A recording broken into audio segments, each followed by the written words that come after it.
अस्सलाम वालेकुम एवरीवन। तो हम ब्लड फार्माकोलॉजी कर रहे थे। ब्लड फार्माकोलॉजी में हम anti cancer drugs already complete कर चुके हैं। हमने एंटी प्लेटलेट ड्रग्स भी शुरू कर दिए। एंटी प्लेटलेट ड्रग्स के भी हम 2 पार्ट ऑलरेडी पोस्ट कर चुके हैं। आज हम 3rd पार्ट को पोस्ट कर रहे हैं। ठीक है, बेसिकली मैं आपको ये लाजमी कहूँगी कि जो पार्ट 1 वाली वीडियो है वो आप लाजमी देख लें, बिकॉज उसमें बिल्कुल जर्नल कॉन्सेप्ट्स को बताया गया है।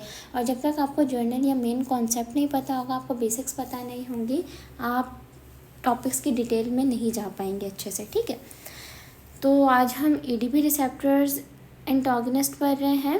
बेसिकली एंटी प्लेटलेट ड्रग्स हम क्यों दे रहे हैं? ताकि आपका प्लेटलेट प्लग ना बने। प्लेटलेट प्लग नहीं बनेगा तो क्लॉट नहीं बनेगा।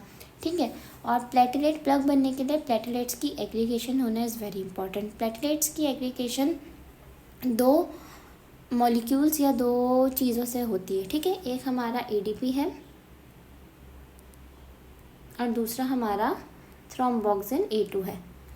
जिससे पहले वीडियो पोस्ट की थी, पार्ट 2 वीडियो जो पोस्ट की थी, उसमें हमने ये चीज़ पढ़ी है कि किस तरीके से थ्रोम्बोक्सिन A2 को हम बनाने से रोक सकते हैं। जैसे ही थ्रोम्बोक्सिन A2 नहीं बनेगा, हमारी प्लेटलेट एग्रीगेशन नहीं होगी और प्लेटलेट प्लग नहीं बनेगा।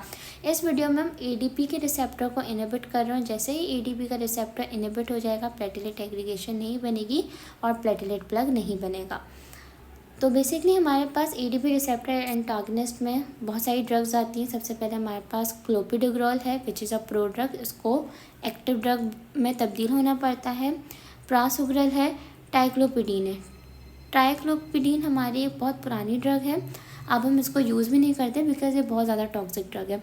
साथ ही ये तीनों ड्रग्स हमारी इरिवर्सिबली एडीपी रिसेप्टर पर बाइंड करती हैं और हमेशा के लिए एडीपी के रिसेप्टर को ब्लॉक करके प्लेटलेट की एग्रीगेशन को रोक देती है। ठीक है, तो आपको ये चीज़ पता होनी चाहिए। इसी के तरह इसी ग्रुप में हमारे पास एक नई ड्रग है विच इज़ टिकाग्रिलोल। ये क्या करती है? ये रिवर्सिबली एडीपी रिसेप्टर्स के साथ बाइंड हो जाती है। ये हमारा गलत लिख दिया है। खैर, तो हमारे पास जो टिकाग्लिरोल है, न्यू ड्रग है, उसको बिल्कुल भी एक्टिवेशन की ज़रूरत नहीं होती और रिवर्सिबली एडीपी के रिसेप्टर के साथ बाइंड हो जाती है और उसको इनहिबिट कर देती है। तो यहाँ पे यही चीज़ दिखाई हुई है कि हमारा एडीपी रिसेप्टर इनहिबिट हो रहा है और जैसे ही एडीपी रिसेप्टर इनहिबिट होगा, एग्रीगेशन भी इनहिबिट हो जाएगी। एग्रीगेशन इनहिबिट हो जाएगी तो प्लेटलेट प्लग नहीं बनेगा। यूजेज इसके भी वही हैं कि आपका आर्टीरियल थ्रोम्बोसिस का ट्रीटमेंट करेगी, प्रिवेंशन करेगी, परक्यूटेनियस कोरोनरी इंटरवेंशन के लिए यानी प्रिवेंशन के लिए बहुत ज़रूरी है। और जो भी हमारे ऐसे पेशेंट्स हैं जो एस्पिरिन को टॉलरेट नहीं कर सकते, मैंने आपको पिछले पार्ट में बताया था कि aspirin is a very toxic drug, even वो आपको कोमा तक ले जाती है। और स्पेशली अगर किसी को अस्थमा है तो आप उसको एस्पिरिन नहीं देंगे, राइट? क्यों? क्योंकि वो ल्यूकोट्राइन वाला पाथवे ज़्यादा स्टिमुलेट कर देगी, तो ल्यूकोट्राइन ज़्यादा बनेंगे तो अस्थमा ज़्यादा होगा। तो ऐसे पेशेंट्स को क्या हम ट्रीट ही नहीं करेंगे? ऐसा बिल्कुल नहीं है, हम ऐसे पेशेंट्स को दूसरी ड्रग दे देंगे। कौन सी ड्रग देंगे? ADP receptor antagonist. ठीक है, तो जो लोग एस्पिरिन को टॉलरेट नहीं करते उनको हम एडीपी रिसेप्टर एंटागनिस्ट ही देते हैं।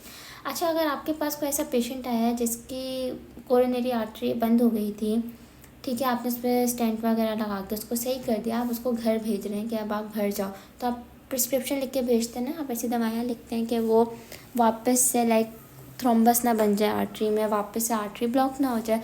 तो ऐसे पेशेंट्स को आप जो प्रिस्क्रिप्शन लिखते हैं ना, उसमें आप एस्पिरिन और क्लोपिडोग्रल दोनों को देते हैं और आप पेशेंट को बोलते हैं कि आप 6 से 12 महीने तक ये दवाई खाएंगे ताकि आपके मज़ीद क्लॉटिंग रुक जाए और आपकी मज़ीद जो ओक्लूजन है आर्टरी की वो रुक जाए। अगर हम टॉक्सिसिटी की बात करें ना, तो क्लोपिडोग्रल वगैरह इतनी टॉक्सिक नहीं है।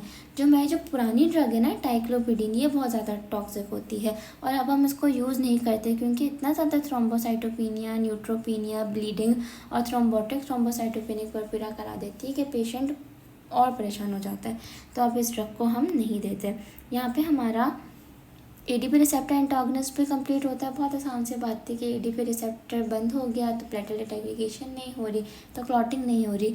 सिंपल, और कुछ ऐसा था नहीं इसमें। होप आपको चीज़ें समझ आ गई होंगी। कुछ समझ ना आया है तो आप पूछ सकते हैं।